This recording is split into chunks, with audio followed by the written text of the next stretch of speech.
Hi everyone, how are you? Hope you all are doing well. So बच्चे, आज हम लोग डिस्कस करने वाले हैं सीडीएस 2024 सेकंड का साइंस पार्ट का सॉल्यूशन ओनली।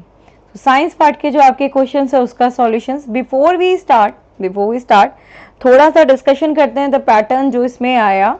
देखिए, हमेशा यही होता है आपके पैटर्न में कि हमारे जो फिजिक्स, केमिस्ट्री और बायो के क्वेश्चंस होते हैं वो अप्रॉक्सीमेट 10 ईच वेटेज के होता है। बट जो हमारा 2024 फर्स्ट का पेपर था उसमें फिजिक्स की वेटेज बहुत कम हो गई थी और फिजिक्स के जो भी क्वेश्चंस आए थे वो बहुत हाई लेवल क्वेश्चंस थे। बट इस बार वापस से ऐसा हुआ कि जैसे अब तक क्वेश्चंस आते थे वैसे ही आए। दैट्स मीन फिजिक्स का लेवल वापस से डाउन हो चुका है और इस बार तो कंप्लीट साइंस के जो क्वेश्चंस थे वो ऑलमोस्ट डायरेक्ट क्वेश्चंस थे और बहुत इजी था साइंस पार्ट। मतलब वो बच्चे जिन्होंने सिर्फ 10th क्लास तक की एनसीईआरटी को वर्ड टू वर्ड पढ़ा हुआ है उनके लिए बहुत इजी था। यहाँ पर केमिस्ट्री और बायो के क्वेश्चन सेम रहे। फिजिक्स की वेटेज यहाँ पर जो अराउंड 4 क्वेश्चंस आए थे इस बार थोड़े से बढ़कर 6 क्वेश्चन हो चुके हैं, बट अच्छे क्वेश्चन है। सो लेट्स सी, स्टार्ट करते हैं डिस्कशन इसका और let's start with the first question. I know मैंने थोड़ा सा लेट कर दिया सॉल्यूशन बनाने में, थोड़ा सा बिजी थी, तो चलिए लेट्स स्टार्ट। और ये रहा फर्स्ट क्वेश्चन। थोड़ा सा जूम कर लेते हैं। इसमें देखिए, यहाँ पर फर्स्ट क्वेश्चन कह रहा है इनमें से कौन सा विच one of the following is not right. देखिए, जिस क्वेश्चन में भी नोट आता है ना, नोट नहीं नॉट आता है तो वो क्वेश्चन थोड़ा सा टिपिकल हो जाता है। बट यहाँ नहीं है क्योंकि यहाँ तो कंटिन्यूस लाइक 4 में से चूज करना है आपको।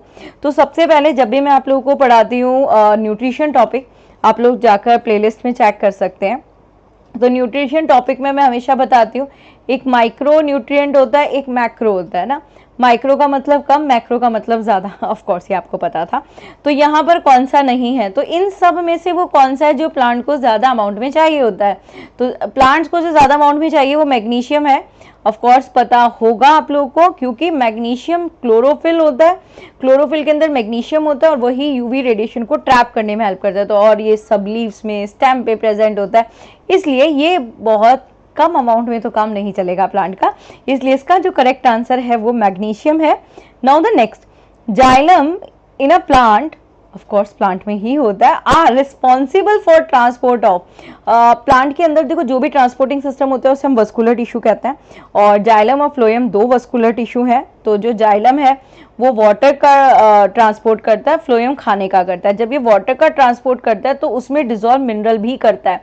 डायरेक्ट कराया हुआ क्वेश्चन है, आप लोग न्यूट्रिशन टॉपिक देख सकते हैं मेरा प्लेलिस्ट में, बायो वाले में, उसमें प्लांट्स न्यूट्रिशन में है जाइलम फ्लोएम का डिस्कशन में। ये फर्स्ट स्टेप ही मैं ये लिखकर बताती हूँ कि जाइलम ट्रांसपोर्ट करता है वाटर और उसमें डिसॉल्व हुए हुए मिनरल्स को।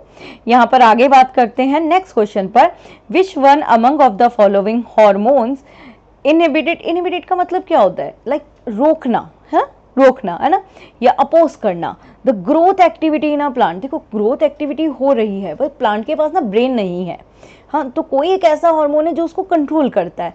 तो ये मैंने क्लास में भी बिल्कुल ऐसे ही बताया था, आप लोग देखना प्लांट्स हार्मोन्स टॉपिक में इसमें कराया हुआ है मैंने। तो दिस इज एब्सिसिक एसिड, ये वो एसिड है जिसको मैं नाम भी बोलती हूँ कि इसे मास्टर हार्मोन कहते हैं, क्योंकि प्लांट के पास ब्रेन नहीं है। और सोचो अगर ऑक्सीजन निकलना स्टार्ट हुआ तो लेंथ बढ़ती ही चली जाएगी ना, तो कोई तो होना चाहिए जो कंट्रोल करे कि बस भाई और इससे ज़्यादा ग्रोथ नहीं चाहिए। तो ये एब्सिसिक एसिड होता है। और now come to the next 3 question हो गए। नेक्स्ट क्वेश्चन पर आते हैं। अभी तक देखा ना आपने सारे डायरेक्ट क्वेश्चन है। नेक्स्ट क्वेश्चन पर आते हैं, which one of the following category of biomolecules does starch belong. Oh God, starch, इतना इजी क्वेश्चन भी यूपीएससी पूछ रहा है। स्टार्च कार्बोहाइड्रेट का टाइप है, बताया था ना। प्लांट्स के अंदर जो कार्बोहाइड्रेट है वो स्टार्च की फॉर्म में स्टोर होता है और हमारे अंदर ग्लाइकोजन की फॉर्म में होता है।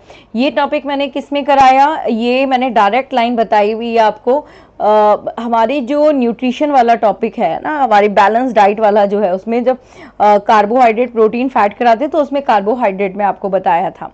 Now the next, which one of the following is not the feature of xerophytes. Xerophytes वो प्लांट्स होते हैं जो सॉल्ट वाले वाटर में भी रह लेते हैं, नहीं सॉरी ड्राई रीजन में रह लेते हैं। तो वो तो हेलोफाइट्स होते हैं जो सॉल्ट वाले होते हैं। जो ड्राई रीजन प्लांट्स होते हैं उनको हम जेरोफाइट्स कहते हैं। तो जेरोफाइट्स के अंदर ना कभी भी स्टोमेटा ज्यादा लार्ज नहीं होगा, क्योंकि अगर लार्ज स्टोमेटा हुआ तो यार उनमें तो वाटर का लॉस हो जाएगा, इसलिए ये वाला ज़ेरोफाइट्स के लिए करेक्ट नहीं है।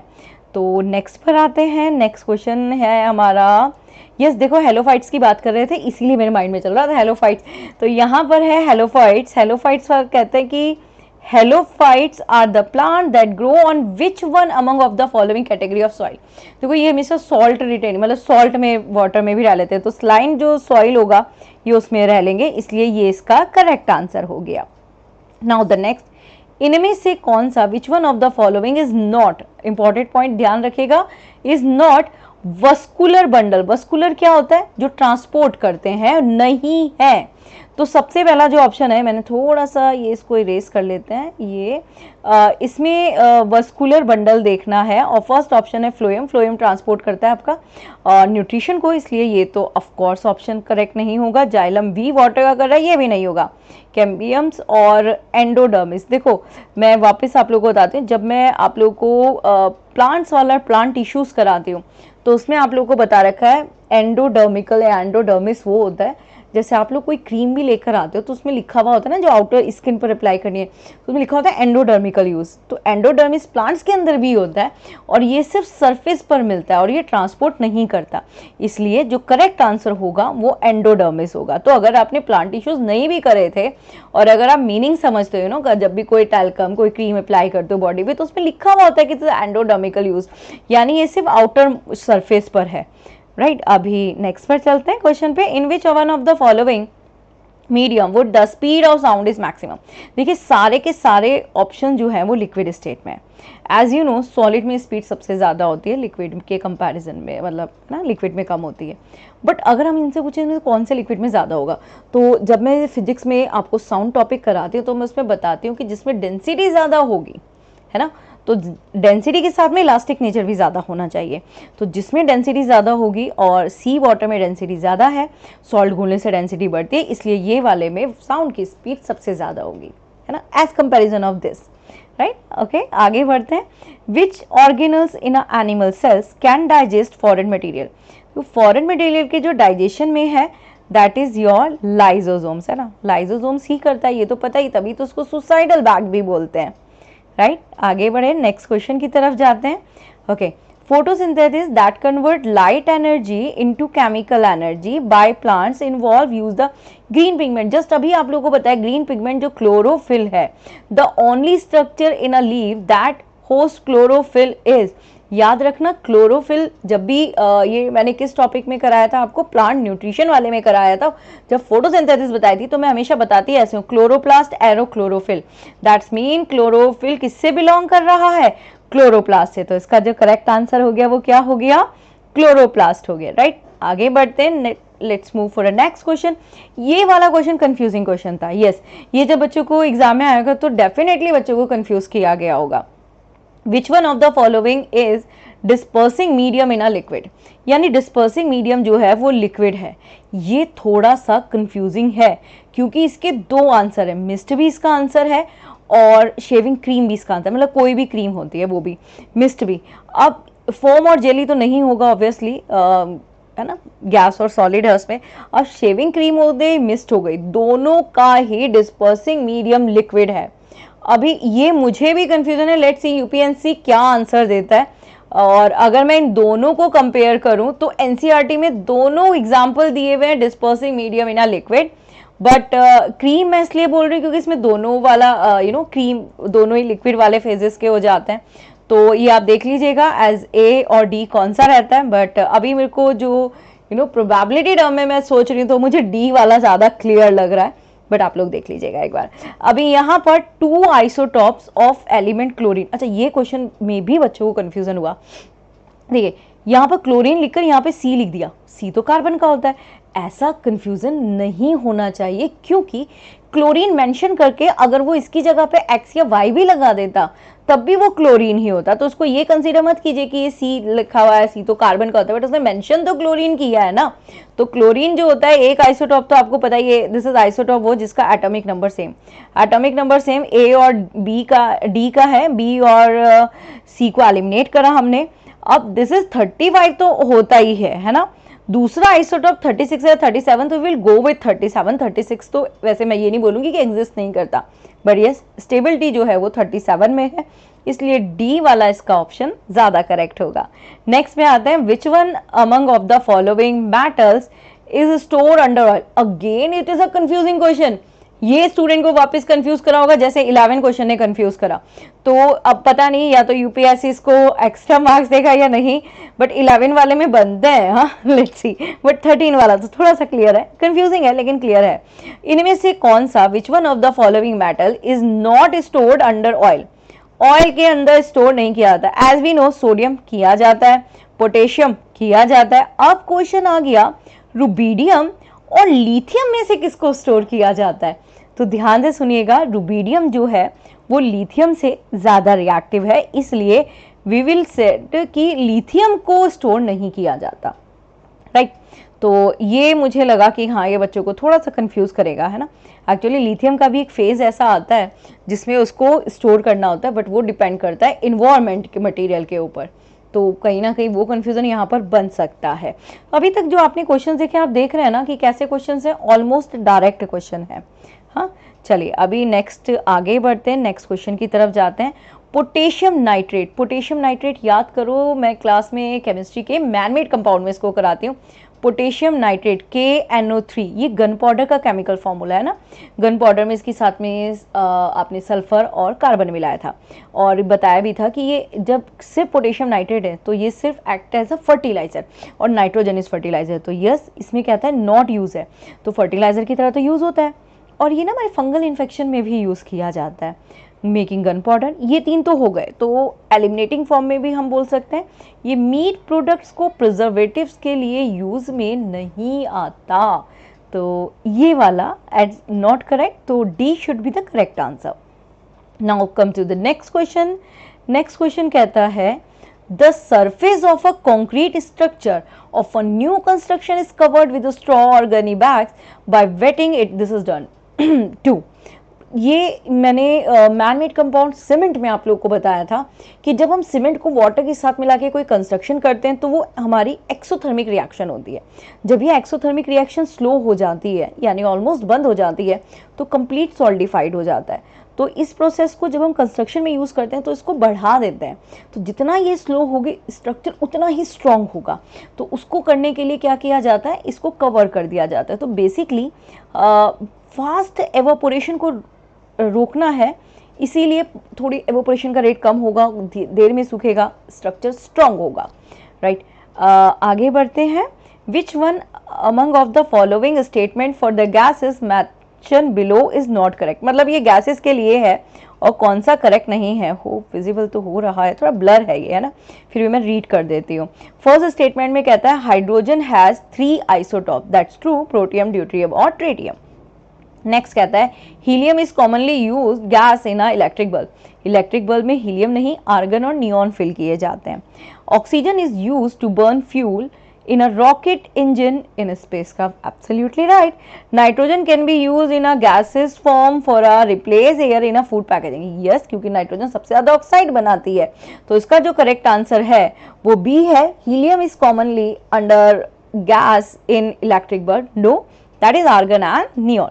नेक्स्ट क्वेश्चन की तरफ बढ़ते हैं। नेक्स्ट वाला क्वेश्चन जब भी मैं केमिस्ट्री की क्लास लेती थी और मैं हमेशा बच्चों को ना कुछ होमवर्क देती हूँ कि चलो क्लास स्टार्ट करते हैं तो कुछ कंपाउंड डिस्कस करते हैं। ये सारे कंपाउंड्स आपसे डिस्कस हुए हुए हैं, आप चाहें तो जाकर प्लेलिस्ट में देख सकते हैं। और एक और बात, मेरा एक न्यू कोर्स स्टार्ट हो रहा है फिजिक्स केमिस्ट्री बायो तीनों का, और अभी मैं उसमें फर्स्ट बायोलॉजी कराऊंगी, देन केमिस्ट्री, फिर उसके बाद फिजिक्स, और ये स्टार्ट हो रहा है कल से। तो अगर कोई इंटरेस्टेड स्टूडेंट है तो मुझे मैसेज कीजिएगा। अभी नेक्स्ट क्वेश्चन पर बढ़ते हैं। यहाँ पर ट्रेड नेम है और ये इनका केमिकल नेम है, ब्लीचिंग पाउडर। तो ब्लीचिंग पाउडर जो होता है वो CaOCl2, this is calcium oxychloride, that is 3। तो ए का 3 हमारे ए और बी में है, इसलिए हम सी और डी को एलिमिनेट कर देंगे। उसके बाद हमारा आता है बेकिंग सोडा। बेकिंग सोडा जो है वो सोडियम बाइकार्बोनेट है, NaHCO3। और जो washing soda, this is Na2CO3 sodium carbonate dot 10H2O, that's mean this is 2। और plaster of Paris, that is calcium sulphate CaSO4.10H2O, ये सामने ही है और इसमें जो करेक्ट ऑप्शन लग रहा है वो है आपका ए ऑप्शन। मतलब एक भी कंपाउंड ऐसा नहीं है जो आपने ना सुना, मतलब कॉमनली ये, और 10th क्लास में भी है आपके यही कंपाउंड्स दिए हुए हैं, और इसलिए 10th क्लास की बुक तो एनसीईआरटी एक एक पॉइंट पढ़ना ही पढ़ना है आपको, है ना। आगे स्टार्ट करते हैं। Which one of the following is the most appropriate reason for aircraft being equipment with conducting tyres. तो वो जो टायर्स होते हैं उनसे रिलेट करते हुए, तो हमेशा याद रखना जब भी हम कहीं फास्ट मोशन के बारे में बात करते हैं तो जो टायर्स होते हैं वो चार्ज को एक्यूमुलेट करते हैं सरफेस पर जब लाइटिंग होती है ना, तो ड्यूरिंग लाइटिंग जब होती है। तो ये वाला इसका मोस्ट अप्रोप्रिएट आंसर लग रहा है मुझे, है ना। रब्ड बाय एयर पार्टिकल, नहीं, I think this should be the correct answer. Direct अगर आप पढ़ेंगे भी एक दो बार तो आपको खुद को भी फील होना स्टार्ट हो जाता है, यार ऐसा क्यों होता होगा, लाइक टायर्स का, है ना, कंडक्टिंग टायर्स का क्या मतलब होता है, तो कहीं ना कहीं आपको भी समझ में आ जाएगा। डायरेक्ट है और ये इंसुलेटिंग प्रॉपर्टीज से रिलेट करता है, तो ये इलेक्ट्रिसिटी, करंट इलेक्ट्रिसिटी में डिस्कशन किया भी जाता है इसका। Okay, now the next question. ये ऑप्टिक्स का ह्यूमन आई टॉपिक है, उसमें जो आपको आई डिफेक्ट्स हैं उसमें कराया गया है। विच one of the following statement for a person suffering from a presbyopia. Presbyopia यानी वो फॉल्ट जिसमें सिलियरीज मसल्स लूज हो जाती है, ना तो आप बहुत पास का देख पाते हैं ना ही बहुत दूर का देख पाते हैं। तो they can not distinguish colour, बिल्कुल भी नहीं, ये रॉन्ग स्टेटमेंट है, क्योंकि कलर की आइडेंटिफिकेशन आप नहीं कर पा रहे हैं तो वो कलर ब्लाइंडनेस है। It usually develop with ageing, yes ये ड्यूरिंग एज हो जाता है क्योंकि सिलियरीज मसल लूज हो जाती हैं।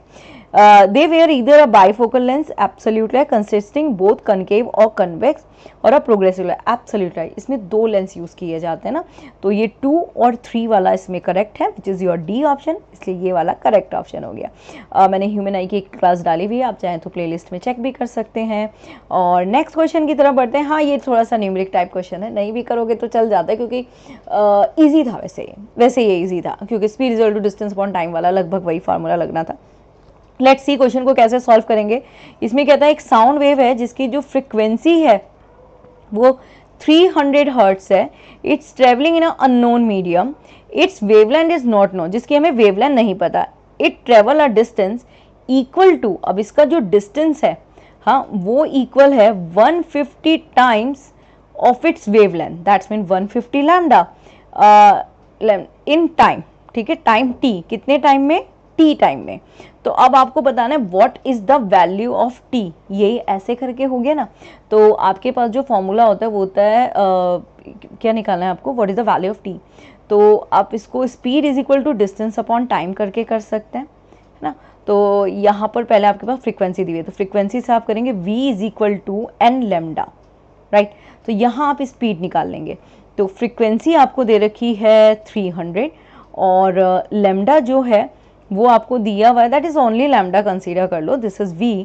तो ये आपकी हो गई 300 लैम्डा, तो आपने स्पीड की जगह पे रखा दैट इज 300 लैम्डा, और वेवलेंथ यानी डिस्टेंस फॉर्म आप लोगों को निकालना है, तो आप इसमें 150 और लैम्डा बाय टी रखेंगे, this is right, upon T है यहाँ का, यहाँ हो गया, दिस इज लैम्डा से लैम्डा कैंसिल हो गया, और this is right, and 15 upon में जाएगा, this is 30 upon 15, that's your T. This per unit वाला टी था ना, एक सेकेंड, थोड़ा सा रब करना पड़ेगा, मिस्टेक कर दी क्योंकि अपॉन में आना है 30, ये टी इधर जाएगा ना, तो यहाँ पर टी इज इक्वल हो जाएगा 15 अपॉन 30 एंड 15 टू ज़ा, this is 2, that is 0.5 second.